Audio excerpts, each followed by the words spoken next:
We are live now. We look pretty lovely. Mm. And Oh, let's see. thanks. Yeah, we are good. We are going now. And um, Remember when Charlotte would say, I thought you would never ask? my daughter said that. Ah. That was one of her things for a while. Uh-huh. So let's see here. What we are probably going to talk about today is I don't even know if Jeremy knows, but I know he knows a little bit about these things. Is in our description there was something about Kanna, which is a very light psychoactive substance. It's traditional and legal. You get it on the internet, and it is from Africa. And I think they've done it for a long time. Whenever anybody says Africa, they're always like the ancient, or whenever it's like a medicine from like some people who aren't white, basically. They always start out with it's ancient and they've been doing it for centuries. Yeah, legitimizes it for branding. Yeah. So I mean, it's probably always true, but Our company copyrighted the word Kanna, but it was ancient until that point. Now I All right, so yeah, I Yeah. don't know. So we're talking about Kanna. What else? Okay, there's Kanna. I meant to look up more of the science behind it, but I can talk about the phenomenology because I do it on a regular basis now. Um, I just made a video specifically about dissociates and what is the whole point of dissociation through drugs, and also comparing it to the psychological idea of dissociation. And I've got a lot to say about that, and you probably do too. But if I end up leading that, it's just fine because I just made a video about it. So there. Let's see. And then also our friend Hayes, who usually is our most regular viewer. There was some talk of him joining us on the call, so we'll see if that happens. He's not here right now, but he's got the ULR, and cool. We are interested in experimenting with having more than just the two of us. Yeah. And if you think you should be on our show, reach out to me. This is my channel, and you can go to my website or whatever, and you reach out to me in one way or another, basically. And that is our intro. Why don't we move on to our check-in? So. Well, thanks, Chris. I thought you'd never ask. So what have you been up to lately, Jeremy Kern? Well, I'm put together another offer on this retreat property I'm trying to buy, and we'll be submitting that the next couple weeks. And otherwise, last week we spoke about Jesus, but also about devotion and trance, and so I've been working on some of those themes and combining them with these meditations on emptiness that I have devised and regularly use. Is that one? That's been Is your meditations on emptiness? We've gone through the practice several times of you leading me in. Is that one that you have left me in, or is that newer than that? It's that, but it's updated however long it's been. I guess super briefly, a lot of process of personal growth is about your content, your thoughts, your feelings, your history, getting to know yourself. But at some point, I realized for me that's just all content, but there's something deeper than content, which is the nature of consciousness and the nature of self, and so that's kind of more spiritual. And as far as like on underneath the growth, content, yeah, that's important. Yeah, like if you turn your life into a practice, self growth is part of that practice, and then spiritual practice is part of that. And I was thinking, Chris, about you're playing video games mindfully, that you kind of start making meditation your job. So yeah, that's kind of been my week. Oh, cool. Okay. Well, first of all, I microdosed salvia, 20 minutes ago. just enough to get me in the mood. And I've been smoking quite a bit of salvia lately. It's always a mistake for me. Whenever I'm doing well, I'm like, I don't feel like smoking salvia. And then, like, it's funny because salvia, it's a drug, you know, and so theoretically you should watch out for taking too much of it. And I do wonder if over the years, like, maybe it's affected my memory, because I've got terrible memory, frankly, like a lot of stoners. But I don't know. What I do know is that when I'm smoking salvia on a regular basis, my life is just rolling along better, and I'm feeling a lot better about my life in general when I do it on a regular basis. Even doing it every day is a good idea for me. Certainly once a week is almost like something's wrong if I'm not smoking salvia once a week. This in my hand is a smoothie with kava, instant kava in it. So there's more than one way of making, kava. And the traditional way is called a medium grind. And then there's also something called micronized, which is a finer grind. And then with instant kava, it's the most expensive, but I think ultimately the most efficient, to tell you the truth. And you can make it taste good, which is nice. That is where they take, like regular kava, they evaporate it. They make the stuff, the brew itself, they evaporate it, and then they dry out, evaporate it, and then take just the dust that's left over, and that is like the purest.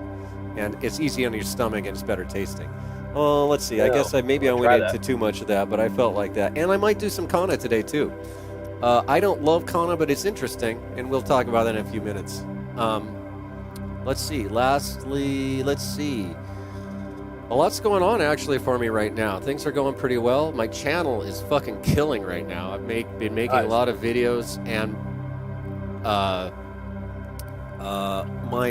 my top videos are my basic, like, this is tutorials about how to use salvia, and their numbers, my top videos are rocking more so than they ever actually have. I've been getting, I'm a little startled.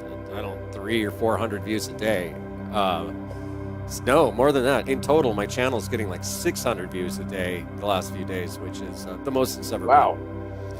Yeah, but it's weird, like you want to avoid, I love reaching people and I love being an artist, and if I have an impact, and if we on our show have an impact on people, that's wonderful, but you got to watch out for the dopamine rush of, yay, I've got more views, They're not fucking paying me, Like, I'm a Google slave. On one hand, I'm a spiritual teacher and artist and psychonaut, and I'm also a Google slave. So you got to, like, have a little bit of a little humility about that, and not get too rolled up into the metrics that are basically built to keep the slaves going. And yeah. Jeremy's coming out in a week. We might shoot together instead of remotely soon, and that's going to be fun. I've got a couple of other journeys on the calendar. I've got a tutorial, an in-person tutorial for kava coming up that I'm going to do in my house. So actually, things are rolling around pretty well. Oh yeah, cool. And I've been working on music too, because I want the way I am playing music now is sort of built to do during psychedelic journeys, and it is the instrument that I'm slowly building. And here, Jeremy's bandwidth is low, so he might not be very present right now. He goes in and out of he's moving around, and sometimes he has good internet and sometimes he doesn't. But one thing is, if I am journeying, or if I am helping, facilitating somebody else's journey, either online or in person, I want to be able to make beautiful music, nice ambient, soundscapey music, but I don't want to always have to be involved in it. So I am slowly building more and more automatic kinds of elements, so that I don't have to be playing the whole time. Watch this. Ready, everybody? See, that's not actually a loop. It is just I built this soundscape thing, which you hear right now. It is specifically only for soundscapes, and it plays the notes. I choose the notes that it plays. I'll change notes right now. See, I just went to F. I was in C, but it just keeps on rolling. And I can even make that tone slowly mold, and I've made it a very complicated tonal soundscape so that the content can be very simplistic, and I can walk away and work with Jeremy, work with people, you know, who are journeying, fucking close my eyes and get crazy myself or whatever. And that's where my music is. Oh, I also have a new, in addition to the soundscape part, I've got a new melody sound.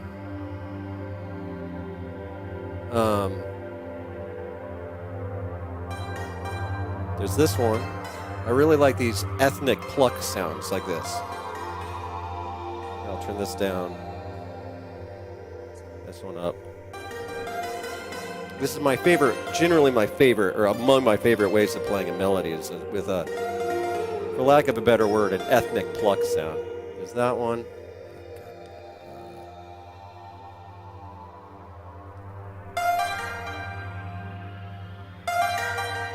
I'm going to pull out the soundscape and just play this. Where is it? Right there. Right there. Ooh, yeah. Well, at least I like it. All right. Sorry, I didn't realize that was out of service. Oh, okay. And this cool sound also has a string. If you listen closely, the attack is a plucked sound, but then you hold it down and it becomes more of a string sound. Hayes, what the fuck? There you are.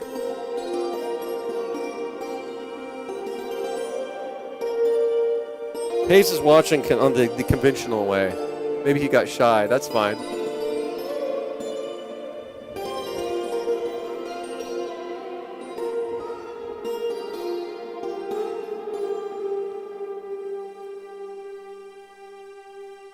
Oh yeah, Daisuke, Daisuke, I like that.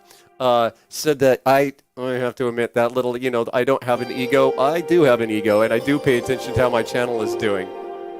And yeah, if Daisuke mentioned that if you look up just salvia, oh, even on Google, that my videos show up. Oh wow. So yeah, basically my channel's doing pretty good. That's good to hear, man.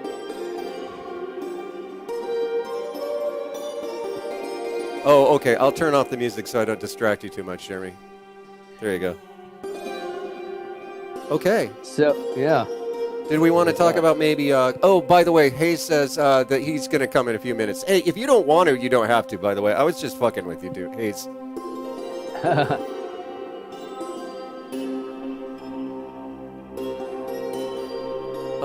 Kanna. I got an idea. Yeah. Here, I'm going to pull that soundscape back in. That way I don't have to worry about it. I'm walking around Cherry Hills. Cherry nice. Hills. And then what I'm going to do is take some Kanna. Now, I am... the single thing I don't like about Kanna... So the way you can make Kanna, I believe, there's basically three ways. One of it is like... What's it called? The technical term for snorting it? You're not supposed to say snort. Oh, insufflated? Yeah, if you've gone to college, then you're not snorting it, you're insufflating it. People who don't go to college, they snort drugs. People who do go to college insufflate it.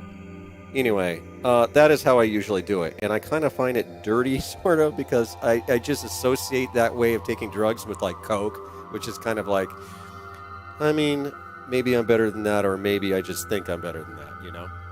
Anyway. Whew. Yeah. Even doing that on camera, I do drugs on camera all the time, but, like, snorting something is just... makes me feel like a druggie. I don't know. But it's Kanna, okay? It's not Coke. So you can insufflate it. You can also, you can take it orally. This is extract, so it's powerful. This little 1 gram that I'm holding in my hand like this is like $40. It's good quality extract. And as you saw, in order to get an effect, it's just a little tiny bit. So you can, especially if you insufflate it, it's quite efficient. You can also make a tea, though, especially people just get the regular leaves and they will make it a tea with that. And that works. And let's see. Or what is you can do it sublingually, which is where you hold it in your mouth for a long time. And in terms of efficiency, that's in the middle. My problem, to tell you the truth, and it's a problem I'm kind of running into, is that I don't really like doing drugs in that way. Holding in my mouth. I just like salvia.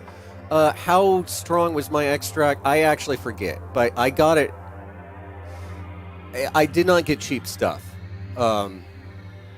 It's 6%, standardized to 6%. Okay, thank you. Because you bought the same stuff I did, right? Yeah. Do you happen to remember the name of the website where we bought it? It was like kannaextract.com? Does that sound right? Yeah, it could. I think it was something simple. Yeah, it was something really to the point. It's one of the few standardized Kannas. So if what you're looking at isn't standardized, that's not the right stuff. And if it is, it's probably the stuff. Yeah, one thing to note with Kanna is that there's a lot of low quality Kanna on Etsy. Don't buy it, is what I've heard. Oh, and yeah. by the I way, ate some of that, and I could see the similarity of the experience, but it's very couch lock. Then they do they do kind of compare it to cannabis. Some of it's, headier, and some of it's more like heavy body. hold on for a sec. You can entertain people. By the way, Hayes says he's probably going to come soon. Cool. Yeah, so I've tried it a couple times. And what I noticed is that the when you snort it, there's a really heady, dizzy rush that mellows out into a more body high, kind of like alcohol, but more mellow. Kind of like kratom and kava, but less inebriated. It's almost like the essence of feeling high, but it's not like psychedelic, really. The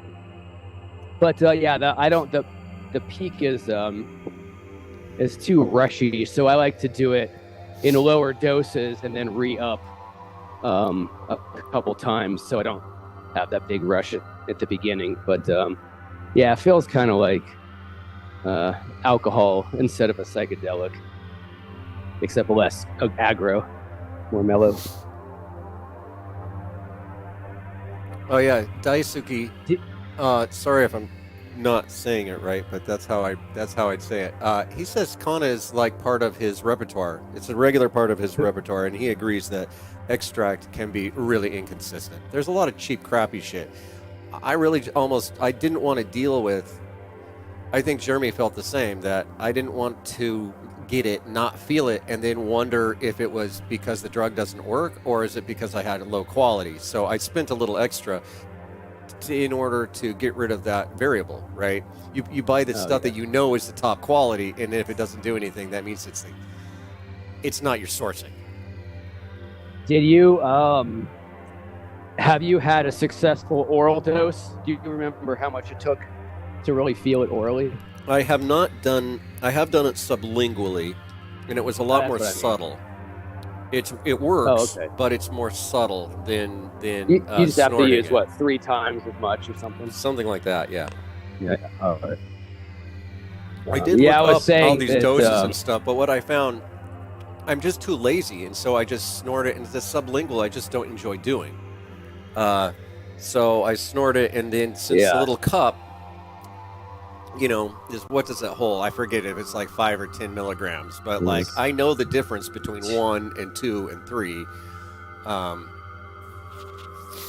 don't really feel it right now. I might take another one. Are you using the small one is 2.5 milligrams and the big one is 10. Oh, there's a big difference there. Although, of course, it depends on if it's heaping and stuff too. But I'm using the big one.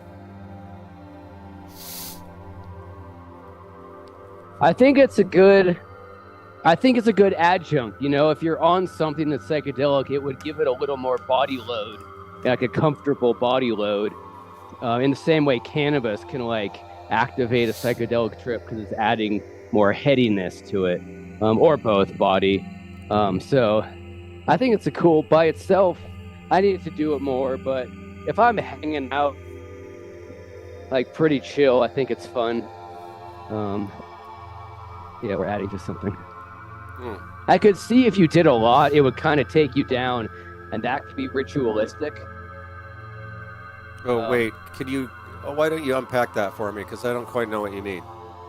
Oh, well, so a lot of these indigenous plants do have a tradition, and the tradition in most tribal cultures is that plants are used as an initiation, not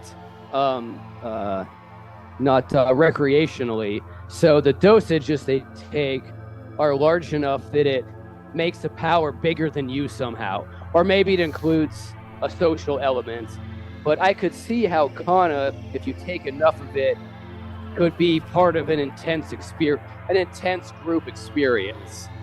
It's mellow, but it's potent stuff. I mean, anyway, that's. I just feel like I don't know much about the history, but I could see how if you ate a lot, it would. It could be used in that context. Daisuke said that this is what you alluded to before, that it synergizes well with cannabis. Even can get kind of trippy. I could see that. I would actually like to try it. To tell you the truth, alone, I'm not sure I really like it that much, but I would like to try it with salvia maybe, or actually what I would like to try is with a real psychedelic, a traditional psychedelic. You're on acid, you're on mushrooms, taking some, getting kind of a rush from Kanna, I think could be interesting. Yeah, I think it would potentiate that trip. I think cannabis potentiates psychedelics too, but Kanna's like so body. Daisuke, if you're still here, have you ever taken Kanna while on a psychedelic? That's the question. Yeah.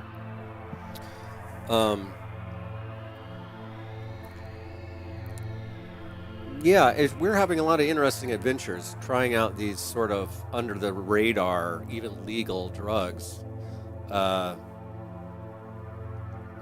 And we focus theoretically on psychedelics, but psychedelics get so much press now, which is a beautiful, wonderful thing, that it is actually kind of interesting to. I mean, there's a lot of people already talking about mushrooms. A lot of people are talking about DMT and ayahuasca. And so exploring these really, I'm starting to feel that Kanna. I'm like floating now. Like exploring these other things is really, really fascinating. Yeah. As you always say, safely and skillfully modulating your consciousness. I got to a point in the last couple of weeks where I was, not because I was doing drugs as often, well, I guess I kind of was, but some of them were these stimulant supplements, and then there would be the Kanna type short acting and the long acting. For me, in that period, being sober kind of had a new value because I could see it as a state of consciousness where I could accomplish certain things in contrast to these other states where I could accomplish other things. And so it almost found its rightful place, which was an interesting experience, if that makes sense. Let's see. Hayes is trying to show up. I think he is turning on his audio. And We have never done one with a third person, so there might be technical issues, like on my side, as far as dealing with sound and video. So we'll see how that goes.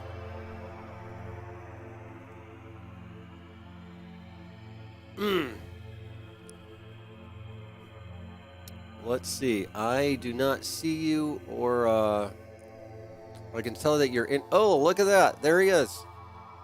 Can you hear me? I do hear you just what's fine. up, How's it Hayes? going? Hey, wow, what a different perspective.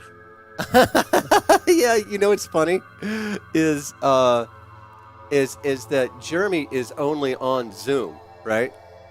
Right. And so he doesn't actually see the feed, right? He doesn't see comments. He doesn't see the feed. He doesn't really hear the music unless I turn on the music in the Zoom. But music going through Zoom is a little weird. And so It's yeah, very the difficult Zoom. to pull off. Well, there is a button that you can use actually.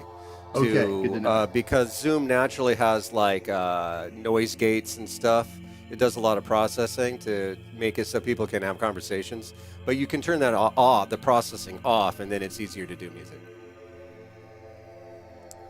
Anyways, awesome. Great to finally meet you guys. Yeah, where do you live, Hayes? Roughly. I am roughly in Nashville, Tennessee. Oh, no kidding. Oh, right on. Roughly. Music capital. Right? Place is turning into Las Vegas these days, though. Oh, I bet. It has changed in the past 10 years. Like, it's grown unbelievably more than most cities that I've seen traveling around the United States. So as a psychonaut, you have a particular cultural perspective living in Nashville. I don't know, what's the permissive environment like, or lack thereof? Yeah, that's it. It's I'm used to it being the lack thereof. That's the way that I traditionally think about this area. Hush hush. You know, you never really have like any kind of like public discussion about it necessarily. Yeah. Like there may be, like you might find some kind of an underground video that people put together, right? And so if you watched it, you would never know who these people are, but you're like, oh, I'm on, probably the FBI is after me somewhere, Oh, So okay. no matter, so even from like the local, level of worrying about things, then you've also got like that upper, talking of course back in the 1990s, early 2000s, with the advent of genetically modified plants now, that's changed everything. Change now, what? Well, just starting with THC, Oh, marijuana, and even though it's not legal here, the fact that the genetically modified variants are legal, it's just sort of made the whole thing like, who cares anymore? What, Delta 8, I guess? Yes. Or what? Oh, okay. So psychoactive hemp. Yeah, I don't know much about that. But you've smoked it, I guess? I like to vaporize it. Or, okay, I mean, you've taken it. Is it similar to, I don't know, normal OG cannabis? Yeah, cool. Yeah. Oh, that's Delta- really It makes you grow extra appendages, however. But for the Oh, most, other than that, yeah, sure. Monsanto. They say the word Monsanto on them. Monsanto, Right? Yeah. like fake weed. So, I mean, yeah, when it finally gets to that I may be more concerned. Right now, it seems like it's a lot of just various different, what had he say? Just like small shops, like mom and pop shops across the country doing this stuff. When I was out on the West Coast, the actual, when it was legalized in Washington first. Yeah. It was that's when I first started understanding the difference between just smoking the regular flower versus vaping the extract. And I do feel a serious health benefit from vaping the extract over smoking the flower. Yeah. Oh, fuck yeah. I will smoke weed the way that we did back in high school, occasionally. It's as sort of a ritual, kind of. And it does feel different. It's more I find the high is more complex because there's so many more substances. But I basically now, for the health benefits, basically, and also I like the clean, smooth, sort of pure THC feeling. I use edibles mostly now, and I also vape. I have I vape flower, so not extracts, but I only vape and use edibles generally with weed, and then I might smoke a joint. Like me and Jeremy like to smoke a joint sometimes. Well, I think, Jeremy, why don't you tell us your perspective on that, Jeremy? Because I know that you're more smoke-oriented, but at the same time, you dose so small that it doesn't make a difference. Does that sound right? Yeah. For me, the doses I'm using, I really like smoking just joints. I don't know, off of 20 to 25% bud, I'd say one, puff. Fill your mouth with the smoke so it cools down. It doesn't hurt your lungs. It's one mouthful of smoke. That gets me pretty high. If I do too much, the acute psychoactive effect goes away and I just feel stoned. So I don't think I'm as high as I can be, but it's the point at which it works best for how I'm using it. Vaporizing's nice. I like that too. I'd probably do twice as much. My 2 puffs, and then extracts I don't like at all. I never have, unless there's CBD in it. But just the pure THC, I can't do anything with it. I can't. It's too, I don't know, singular or something. So that's my. I can understand that. Yeah. It's like so focused that you can't focus on anything but it. Yeah, right. I mean, this is the book that I want to write. Every drug affects you in a particular way and allows you to use your mind-body mechanism in particular ways. And just that is enough to write a whole book on, what are the different states of consciousness and inner function and what drugs do different things. And so, yeah, for me, extracts, I could see using it for like meditation, like emptiness meditation. But if I'm trying to think thoughts and use language, it's harder. Or come up with ideas, write them down. It's harder. And are you? And I don't know. Hayes, we can be sociologically sensitive to whatever you feel like talk about or not, given where you are. Are there other consciousness altering compounds that you are in regular or experienced use of? Right now, in that context of living in Nashville. Right now, not so much. It's just that my life has just taken another sort of turn for a different direction, and for the most part, the only thing that I really feel like I want to do is just every once in a while, the old battery here, and this is what it's worth. Some of the stuff that I'm using. Mellow Backwards, Fellow. of course. Yeah, what a great name, huh? Yeah. That's the Delta 8. Man, I gotta say, for me, I mean, I love psychedelics and laughing, but for me, cannabis is my favorite drug, hands down. In so many categories, no comparison. Yeah, yeah, definitely. I don't drink very much at all. Every once in a while, I might have just a little bit of whiskey at night. If I drink too much, the next morning I'll feel it and so forth. I will say, last summer I was down in Florida, and my host that I was staying with down there had some almost like Chiba Chews. I forget the name of the brand, but they were mushrooms in a Tootsie Roll. And I've done it before, but if I wanted to, I could have taken a whole, up to a gram, but I'm glad I didn't. I just tried just a tiny little BB sized amount of that, and I was starting to get just a little bit of visuals, but not really anything. I could close my eyes and definitely see a lot of creativity just flashing off nuts. And if I just sat back and closed my eyes and thought about things, just wild imagination. Definitely started kind of feeling a little bit But when it comes to that, I don't like the way that you feel I don't like that feeling that one has on LSD and mushrooms, honestly. Really? Stresses me out too much. And that's what you don't want stress at that moment in time. So it's like I have to really work hard to know that, there's going to be stress coming, and I just need to just relax and just give in and let go. Yeah, and which is the funny thing about salvia is you don't have a choice. Oh yeah, okay. You can get that where you are. Well, it's. I did, yes.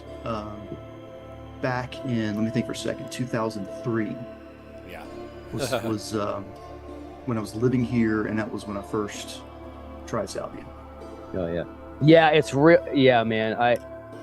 Just to cover it real fast, if anybody is wondering, the truth is, even where it's illegal, because it's not illegal federally, and state agencies don't have salvia cops out there trying to bust people for salvia, right? So the truth is, even if it's illegal in your area, you can get it online. Just so everybody knows that. That is the case.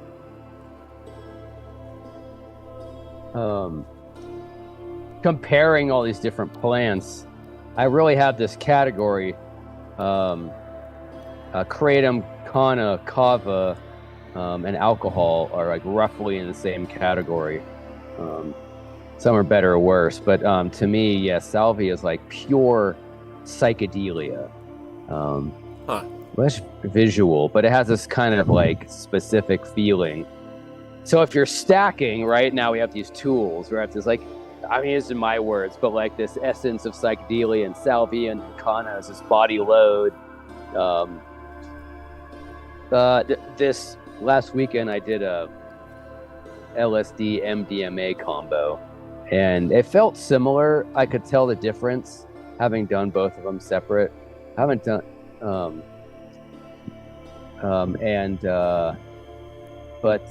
yeah, they're psychedelic in a similar way, which is really its own class of thing. And I think what makes them special, especially mushrooms and acid, is you can go higher and their effect continues to grow, right? You can microdose, but the more you take, the effect keeps changing and intensifying. But they still only do what they do. So even though it's so extreme and there's such a topic of important conversation, that doesn't mean that other plants aren't important. That's just, relative to what you're trying to accomplish or what you're using them for. So I've kind of been growing into a different perspective on how to look at everything, especially using supplements for similar effects. Makes sense that those two would be getting DMT would be getting the most attention, but yeah, their value is specific. Well, the one that I'm curious about now is DMT and how it contrasts with salvia. I've heard they're very similar. Oh, I would love to speak to that, but you can too, Chris. I don't mind. Actually, to tell you the truth, me and Jeremy will do a debrief later, but I am really enjoying having a third person. Thanks for joining us, Hayes. It makes makes my job so much easier because I'm running the show, and by the way, I'm also at work. Okay. Yeah, so I have fucking like a lot to deal with. So having somebody else having another voice is really fun. You're basically saying somebody to entertain me. Well, I will not. I'm not saying no. I will not say that you're wrong.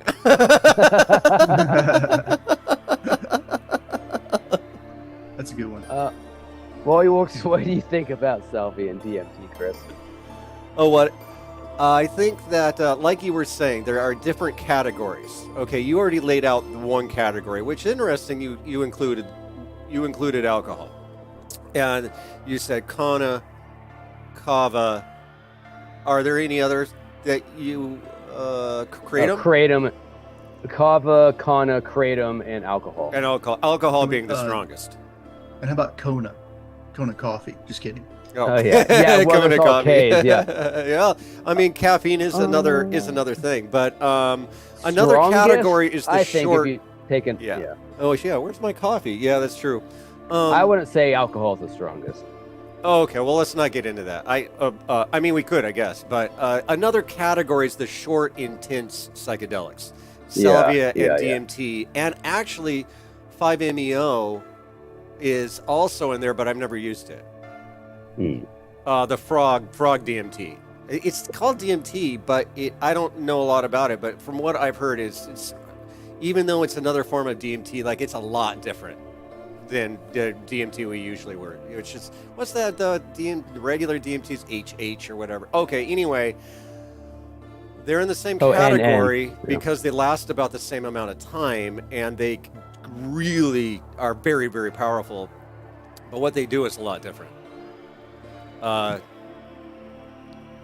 would say for me, DMT is more visionary, it's more colorful, and something like, I'm not a big entities guy, but definitely entities kinds of experiences happen to me more on DMT than salvia. Salvia for me is pure spirituality. It's like just pure, like letting go of reality and sinking into my own identity and my own, like, I don't know, my own inner workings.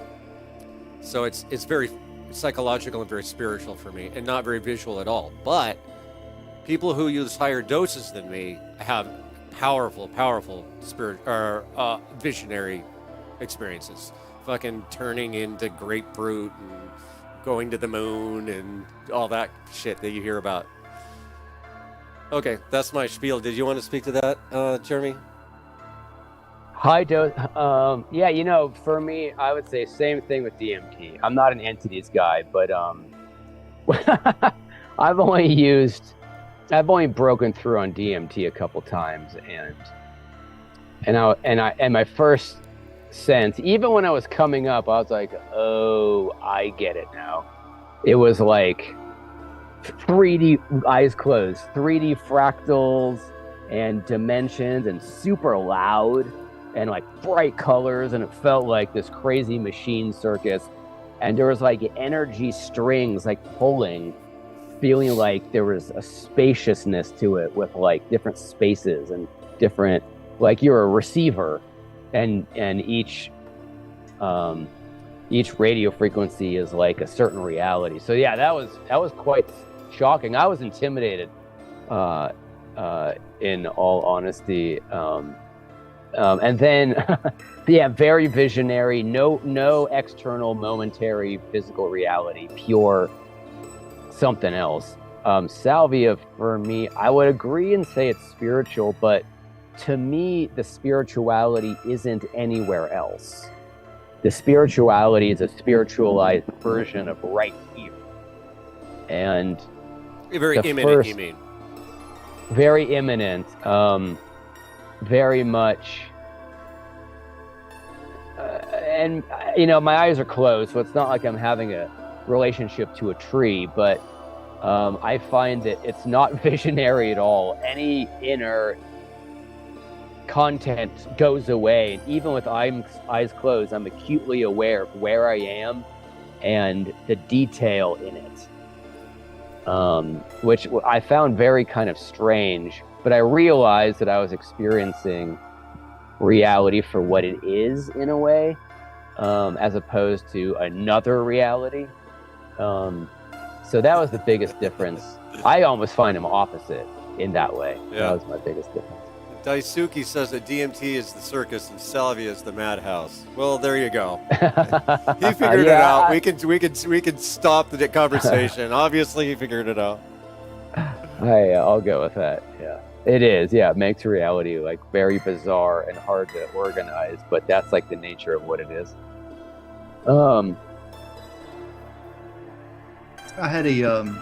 I've got a lot to talk about salvia. I don't know how much I'll share right now. Can I ask? Yeah. Share what's applicable. Can I ask how much? You mentioned that you smoked it in 2004. Is this part of your life now? No. The last time I smoked it was 2009, I think. Oh, wow. It might have been it was either late 9 or early 10. It's probably more like, or I'm thinking it was spring of 2010. Okay. I just wanted a little perspective. It's not a big deal. Oh, sure, sure. I'll give you all the perspective. Actually, it's a little bit of a story, but I'll try to speed through just those parts of the story. Go for it. It happened in around the summer of 2003. One of my peers, a good friend of mine, a mentor, came to me and he said, "Hey, I want you to be my guinea pig. I want you to try this stuff." I'm like, "Okay, what are we talking about here?" So he had just regular leaf that he ordered online. You know, it was like a big bag of it, dried leaf, no extracts added to it. And he handed it to me. He said, like, you know, I've heard the best thing to do is just to try to smoke as much as you can, as fast as you can. So, okay, we'll try that. So, you know, I took a few, put it in a bowl and just cranked away on it. And I definitely felt something. And it was like, okay, it was more than marijuana, starting to touch into psychedelics. And then he said, "Okay, I've got some extract now, and whenever you're ready, I want you to try it." So one day I went over to his house and I ripped a big bowl of 5 times extract. Don't remember, I remember everything now. But at the time, I didn't really remember much. I'll go into those details later. It's a hell of a story. It rocked my world. It rocked his world, scared the hell out of him more than it scared me. Time passed. I took that vial and I smoked it one more time. This time I went outside of his house in front of a tree and I smoked a much lighter, like the same stuff, 5 times extract, but I didn't hit like huge. I think I took like 2 rips of it because I was thinking it was more like the regular leaf and you could smoke a bunch of it. So I was, and one of the things that I didn't discuss is that when you're doing a small amount, there's an effect to it. It's almost like hysteresis, if you know anything about electronics, where you have to hit a certain threshold before you can go over the hump, so to speak. So, and if you don't make it all the way with the salvia, I find that, you've got to back off and wait. You can't just like keep, I mean, you probably can, but you're hurting your lungs. So you want to wait and kind of recharge. But with the extract, you don't have to worry about that. Boom. So the second time was the best time. That taught me so much. And again, I can talk about details later. And then time passed, and I was living in New York City in 2010, from 2005 to 2010. So I was talking with my bandmates about this stuff, and I wanted to get some, so that they could try it. So I go to a head shop somewhere in Manhattan, and I ask for 5 times extract. The guy gives me a vial of 25 times extract. You talk about cognitive dissonance, man. My brain just kept saying, well, I asked for 5. It says 25, but I asked for 5. So therefore, this is just 5, right? Yeah, go for the You're about to get it. And that was the last time that I did it. And that's okay. A whole other, that was it traumatic? it was horrible. Okay, yeah. It was a nightmare. But again, I don't want to scare people, who've never tried this before, because I think I understand what was happening now. But again, that's, it would take me an hour to talk. So let's just talk about, we'll get there. You can ask me questions, as many questions as you want. But that's sort of the landscape of the, really the 3 times that I tried it. And I'm to tell you the truth, I mean, ever since that 3rd time, I've been no desire to do that again. I'm actually a little bit scared to do it again because I don't, after what happened, that's, that was really terrifying. My wife had a bad trip on mushrooms. We were psychonauts when we were in our early 20s, and it was part of us getting together was the psychedelic adventures in our early 20s. And then she had a bad trip when she was, I don't know, 26 maybe, and never did psychedelics again. In fact, I only managed to get her to do some MDMA a few months ago, and we had a great time. And I'm like concocting, what is she willing to do? What's going to be safe? And because when bad trips really are, a lot of people are, there is no bad trip. You know, it's just a growing experience. But if it's been fucking like 10 years and you're still scared of this stuff, that's real trauma, you know? Bad trips Well, no, aren't just growth if opportunities. They can be rough. Yeah. if at any point in my lifetime, if anybody had any, I would have tried it between now and then. Trust me. But it's never shown up, and I've thought about ordering some since I found your channel.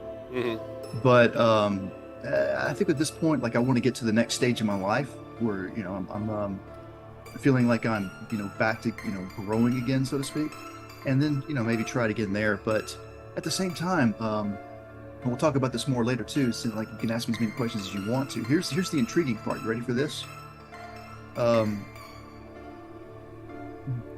Back in 2009, like right before that happened, after I had experienced salvia, I met up with a group of people, and they impressed upon me that they had the same knowledge that I, sort of tripped across in my salvia experiences, and everything that, all the questions that I had about my salvia experience, they had answers to.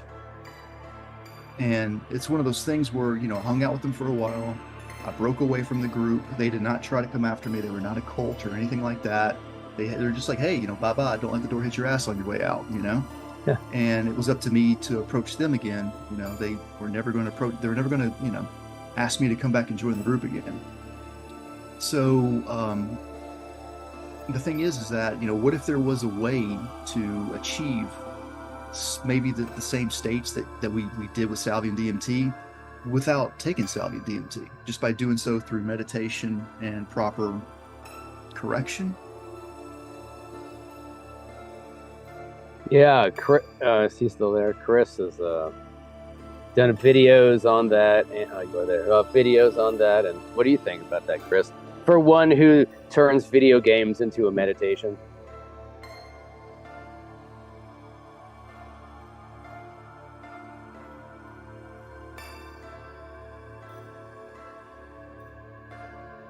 Yes, I do. Yeah.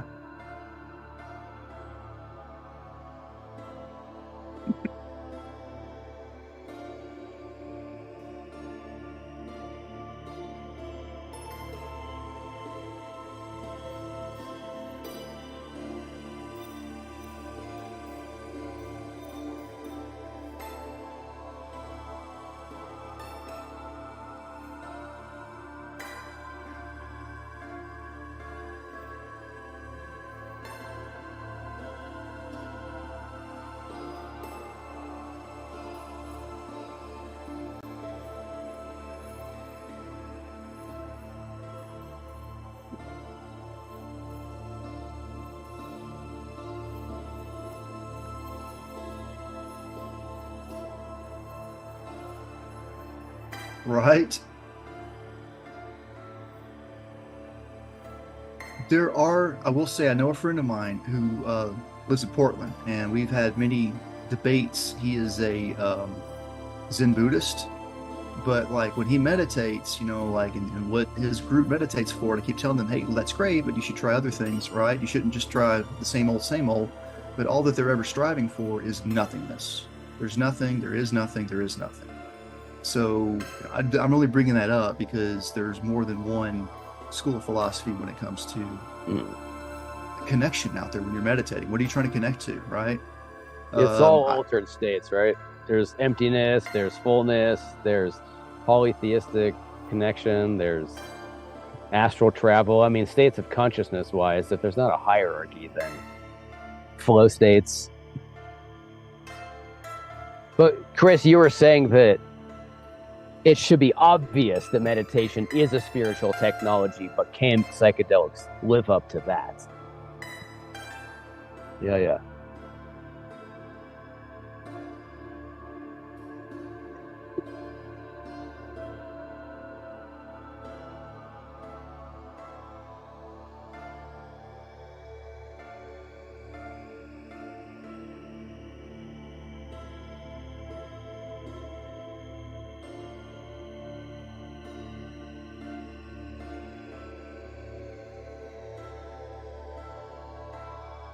Oh, me either.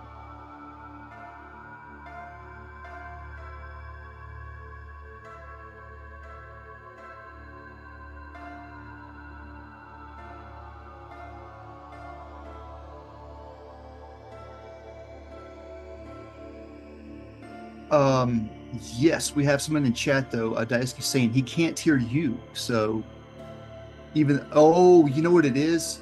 We can hear you through your camera, for your computer microphone right now, I bet.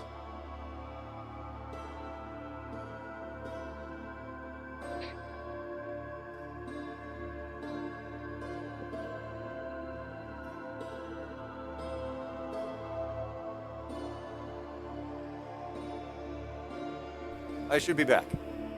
I got one of those too. They're wonderful. Yeah. I'm just not using it right now. I just got this. Yes, sure. My batteries are charging. You know that you really need to use. I use rechargeable batteries, but like once they start getting kind of 50%, you start getting bad static. So it just is what it is. Anyways, your question. I forgot what the question was. Oh, by the way, Daisuke, thanks so much for that feedback. There have been times. And, there was on my first or second show that me and Jeremy did. I realized afterward, or like midway through, that I had fucked up and that he was muted like for an hour, and nobody told me. Streaming is hard. You can't. It's really hard to monitor what you're doing. Even if you like go over to YouTube to check the monitor, you might lose internet connection trying to do that. Yep.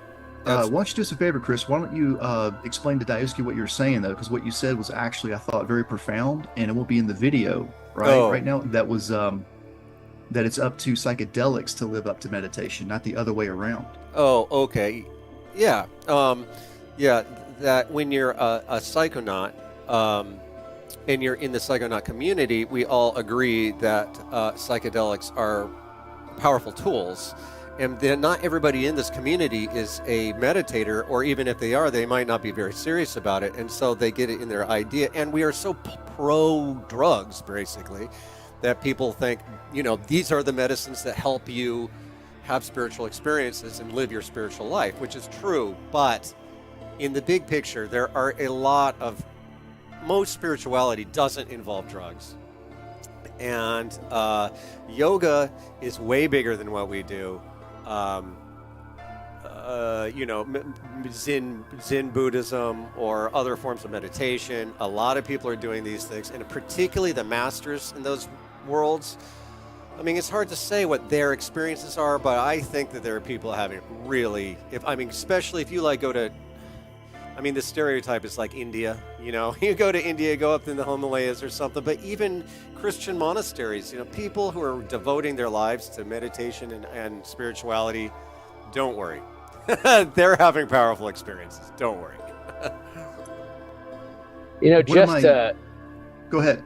Well, just to add something a little kind of substantial to that, if you think of it in terms of neurotransmitters, then you can understand that psychedelics, meditation, and other practices, physical exercise, are all doing similar things at that level, and that does account for a fair amount. Neurotransmitters and brain, I think they call it deafferentation.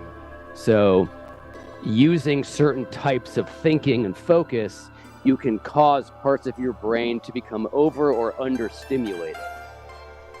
And then at certain point in that process, if it gets intense enough, the whole brain then starts working together because other parts shut down while other parts ramp up to try to balance. And so that's one of the common those are two common factors to psychedelics and meditation, is what's actually the effect that's actually happened, the effect that it's actually having on your brain, because these aren't abstract things, right? They're really doing something physical. So anyway, that can kind of tie them together. In the 90s, myself and a friend of mine, and when I say a friend of mine, it's 90% of the time, these are musicians, bandmates. I hear that. It's all right. Go figure. We discovered Robert Monroe and the Monroe Institute. Have you heard of?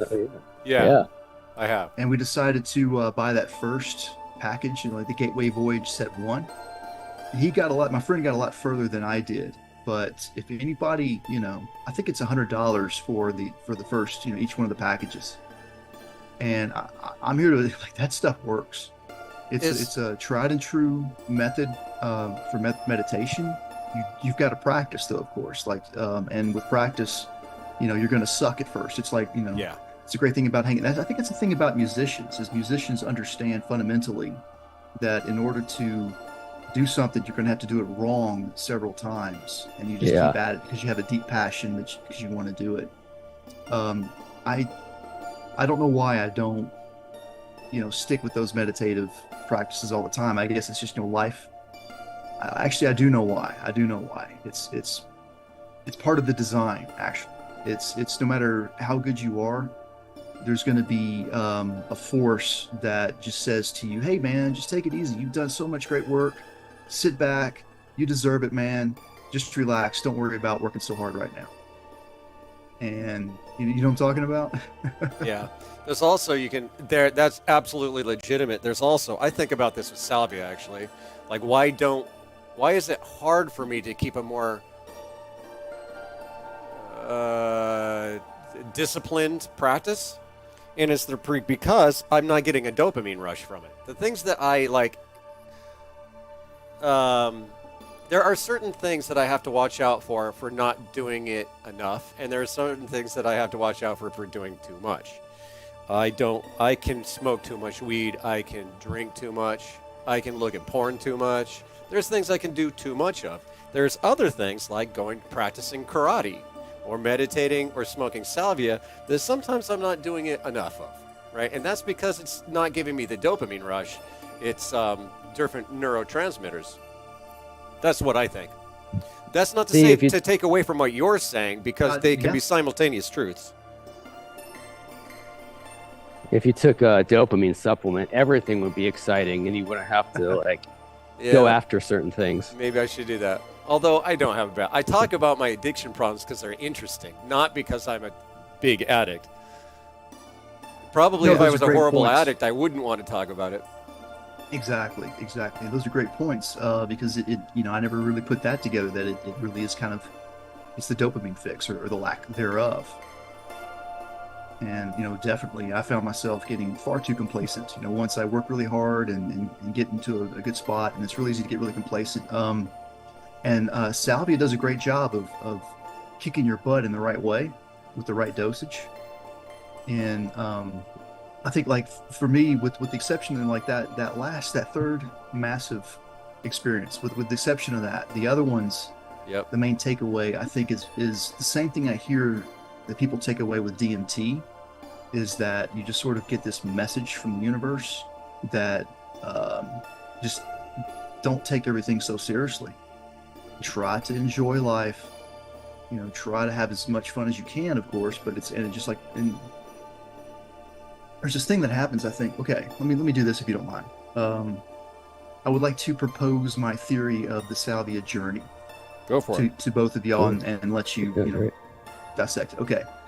Of course, it all depends on the dosage, but let's say that it's a high dosage, one that you're like, oh, here we go.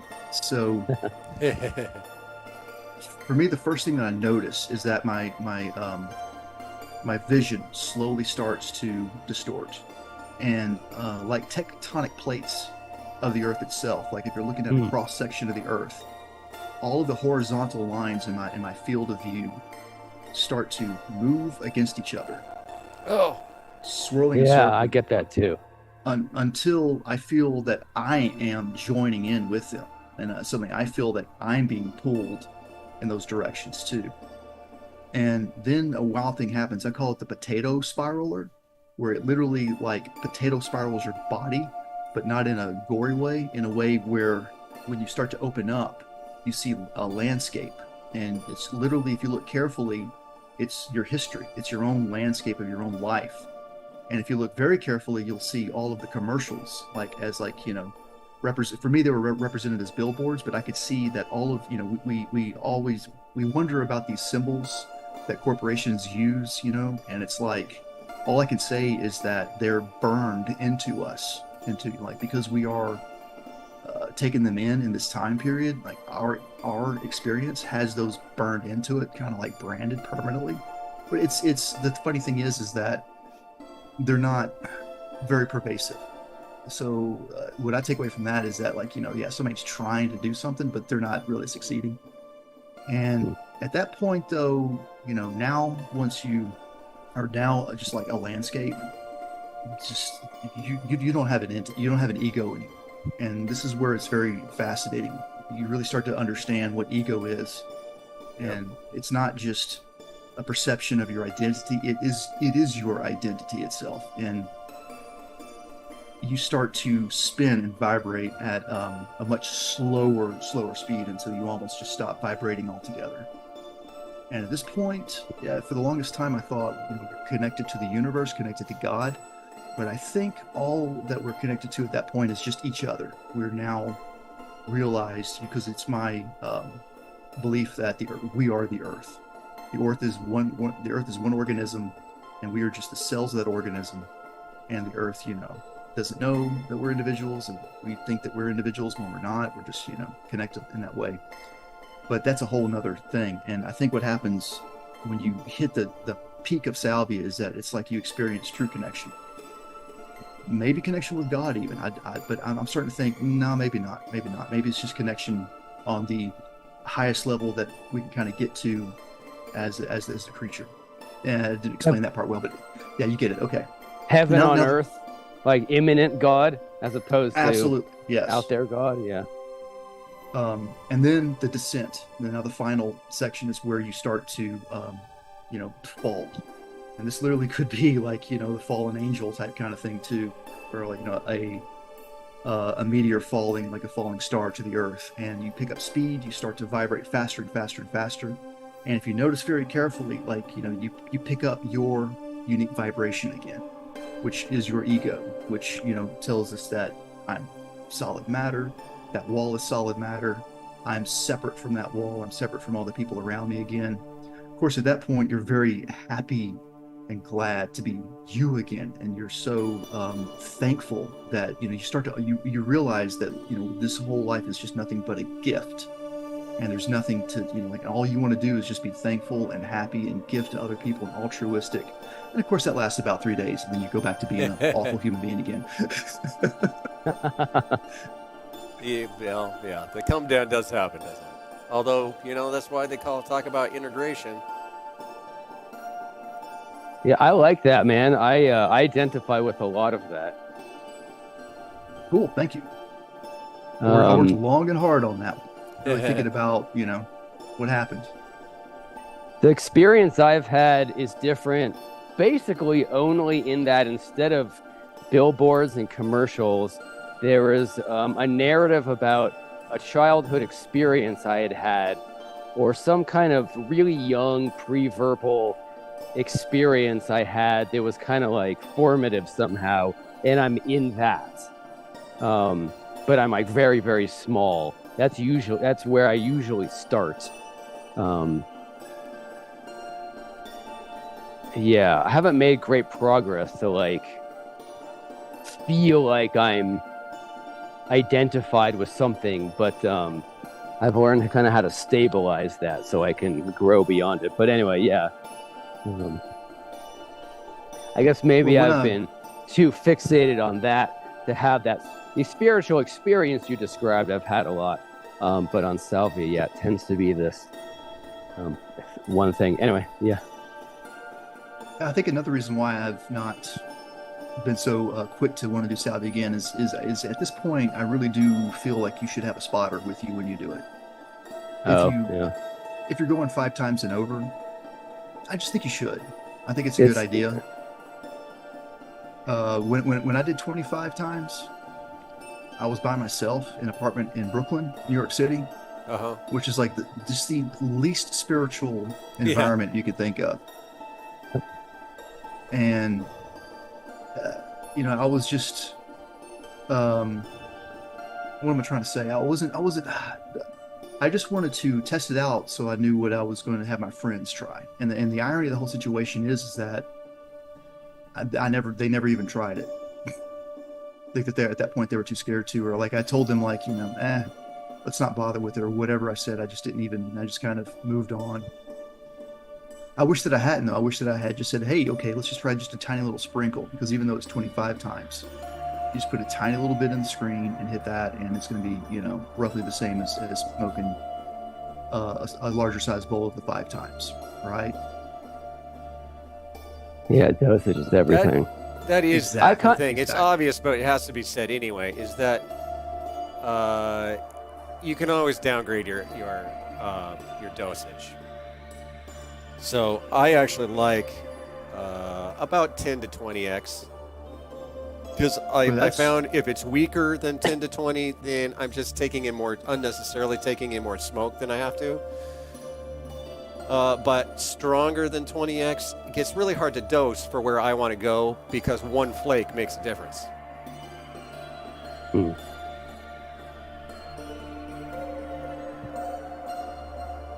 And that was the point I wanted to make. I kind of agree about a spotter. I feel like I would continue to do it without a couple times. I started off lying in bed, and then a couple of these large doses, because I probably have about 20x, and I smoked like 3 big lungfuls. A couple times I got a little confused, and I like got out of bed, and I was kind of wandering around my room, thinking I was supposed to go somewhere, but not sure what to do. But nothing like, yeah. So there's a little edgy, but at the same time, I feel I've heard it said a lot, and I basically agree that even in an inebriated state, your mind still knows how to take care of yourself.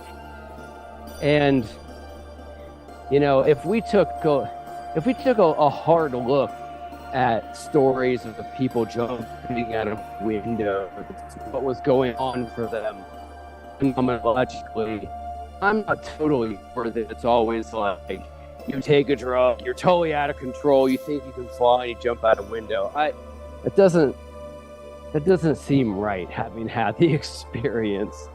But having a spotter means you feel more confident to go deeper, so that's definitely a good thing. Yeah.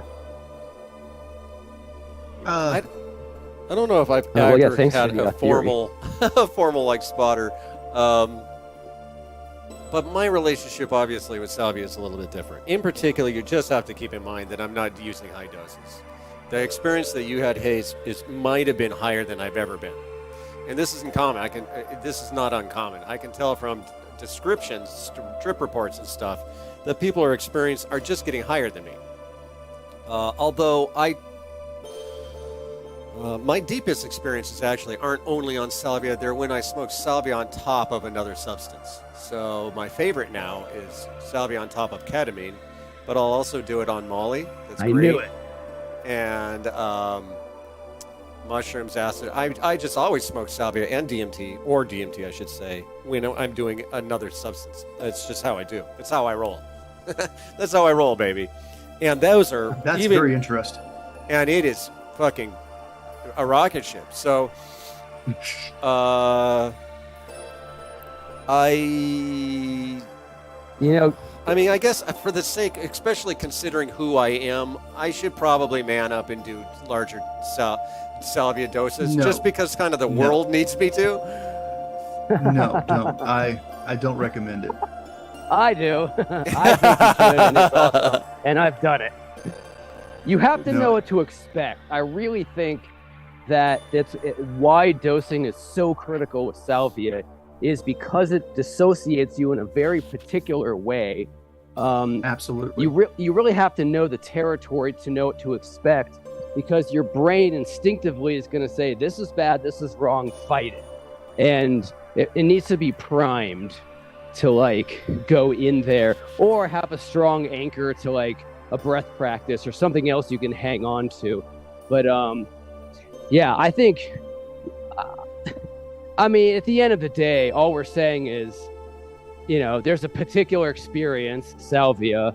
It has certain intensities. None of them are bad or wrong. It's always going to be, you know, for something like this, the mind's reaction. So that leaves that challenge.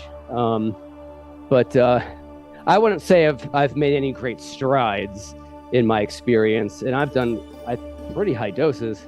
But I think it's definitely interesting and revealing. And every time I learn what I can bring back to the experience and be able to utilize more effectively. Something like, I mean, you know, I would make an argument that something like Datura would be intrinsically frightening and kind of bad for you. But, you know, somebody out there has mastery over it. And so, you know, there's really no... Yes, the bad experience is a real thing, bad trip, but it's not a thing like a rock. It's a thing like an emotion, right? Like it's an experience that you can work with, and then you realize the person having the bad trip is actually what's more important, and then it leads to these other things. So I don't know, but I can sympathize though with your experience, Hayes. Can I break in? I want to comment on that because go ahead, I Chris. mentioned a couple of minutes ago. I mentioned how, you know, I should use higher doses of of salvia just for the sake of being the salvia ambassador that I am, basically. And then a couple of folks said, "Oh, I don't know if that's a good idea." And you're not. I mean, there's a balance there. I have. I made a video. It was one of my review. I took those off. They're not on my channel anymore. But I had some videos that were reviewing different. I thought those were great videos. They were really popular too. But when you're getting into one sourcing, falling down the stairs. Oh my god, I lost it. The which one? When you fell down. Oh, that one's still on. Yeah, when I fell down the stairs, that okay. one I still have. I do. I'm glad you like that. It was a really fun video to make. That one. But anyway, there was one video where I was testing some salvia, making a review of Salvia Dragon or something. It was Salvia Dragon. And I smoked salvia. I was really haphazard about dosing. And I just like hit it. I didn't put any intention. The only reason I was smoking that bowl was straight up to make my video. And it fucking kicked my ass. I almost turned off the video actually because I was really uncomfortable. I held on, and I even had it on my channel for a while. You can't tell in the video that I was really having a hard time, but I was, and I kind of like had to fake my way through the rest of the video. And then I just remember, hey man, like you might be a psychonaut, you might be making videos, maybe you're Salvia's ambassador or whatever, but like Salvia is not a tame lion, and you always have to respect it. It's a lion. Yeah, it's a lion. Oh, yeah. At the same time, though, there is nothing wrong with sacrificing for others, and if there's things that I have to do in order to be the figure that I want to be, I'm willing to do that. I just have to be mindful about it. Let me cut in for a sec. I may go out of range because I have to load into a gig, but if I stay on, I'll have more time. But if I fall away, that's why. Hopefully, I'll come back. But I'm getting close. Well, we've been going for quite a while gears. anyway. Let me see how. Let's see. It is 2:30 my time. So I'm trying to see where it says how long we've been going, but it's an hour and 20 minutes. So, why don't we just I guess it's already gone, huh? Or nope. But he's slowing. But he's going in and out, kind of. Hayes, you said you wanted to comment on something. Yes. So, just really the experience of salvia, I find is a gift. Like the fact that, like, if you're out there and you found salvia, like the fact that you found it, you experienced it, whatever it is that you can take away from that. I mean, that's a gift right there. And it's something that most people are never going to experience. And one of the things I want to say is that this, group of people I talk about, I never talk about salvia with them at all. And I just listen to what they have to tell me. And the thing I want to impress upon people here is that those people work their entire life to try to get what you guys already have achieved. Can I ask? The meditators? Yeah. And these are the folks at the Monroe Institute? No. This is a completely different group than the Monroe Institute. The Monroe Institute has tapped into something very similar there, I think. It's pretty important, but I don't know. It just pales in comparison to this other group, in my opinion. That's just my opinion. But anyways, the takeaway I wanted to take from that is that it's just salvia is a very special thing, and I'm sure DMT is too. I've just never had the opportunity to compare and find out what it has to offer. Well, if you're moved to do so, I definitely, well, unless you're not. It sounds like you're pretty happy with where you are, but DMT is not so much my bag, but a lot of people really love it. Go ahead. I'm sorry. Go ahead. Oh, always saying is DMT's not exactly my bag. It's not my primary. It's kind of down my list, but some people adore it. Some people have amazing experiences with it. Yeah, Jeremy seemed to like it. I have another friend of mine who tried it several times, and he, like, the way that he tried to explain it to me was he was pointing to like posters on the wall in his apartment, and he was saying, if I'm on DMT, if I want to, I can just go inside that poster, and I'm inside that world right there. Wow. Or I can, if I want to, I can sit out here and I can just twirl my finger, like I'm twirling my finger at the Arizona at Sedona right now, and I can just make those curlers swirl around, and just almost like I'm touching a touch screen, like touching Photoshop and changing graphics on the screen. And I thought that's very interesting. I've heard a lot of people talk about meeting a singular entity, like almost like a golden figure, like sitting in a triangle type kind of thing of brilliant light, and it inevitably has the same message for everybody who has this story to tell, which is just, stop taking life so seriously. Try to enjoy the ride, and of course, be good to other people. Be nice to other people. I agree with that. Although it isn't just lighthearted. My psychedelic experiences sometimes show me a lot of meaning too. Like, hey, you're on a path. You're doing something, and you're on a path, and you don't know your destiny. Mm-hmm. But that doesn't mean that it doesn't exist. Absolutely. I've actually, thought about doing salvia a few times here because it probably would be very beneficial for me to do that at this stage of my life. But, I know what it's going to do, and well, what's interesting is sometimes when I take walks, I try to recreate the feeling, that first sensation of everything starting to swirl around you, and you starting to be pulled by that swirl, and I can almost kind of start to feel it again. And there's a certain I don't know, maybe if you can recall, but there's a certain where it's when you're, well, again, I don't know how much you can associate with my experience, but what I was talking about before, what I call the potato spiler.